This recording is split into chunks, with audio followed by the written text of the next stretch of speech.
Onu dedim, yadıma bir əhvalat düşdü. Qısa danışacağım əhvaladı. Bizim bir mümin qardaşımız danışır, deyir ki, İslamdan əvvəl, hələ gənc ikən, bir qızı istəyirdim. O da bizim yaxın qohumumuzun birinin qızı idi.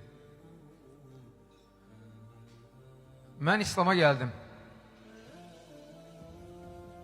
Və Allah mənə nəsib elədi ki, gedim müqəddəs torpaqlarda elm alım, İslam elmini. Qız tərəf bunu biləndə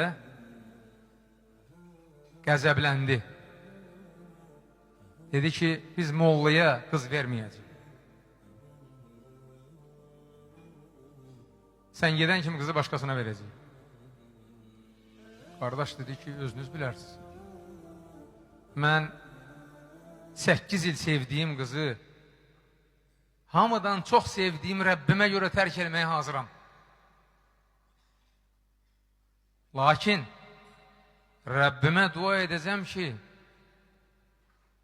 onu mənə nəsib eləsin. Çünki qəlblər Allahın əlindədir, istəsə eləyəcək. Və çıxıb getdi. Ərafatda dua elədi. Geri qaydanda gəlib gördü ki, qız da namaza başlayıb.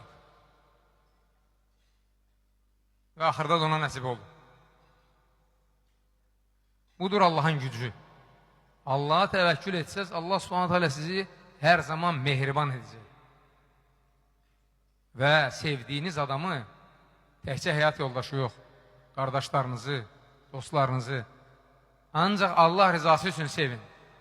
Peyğəmbər sallallahu aleyhi ve sellem deyir ki, kim Allah rızasını sevər, Allah rızasını nifrət edərsə, imanı kamil olar.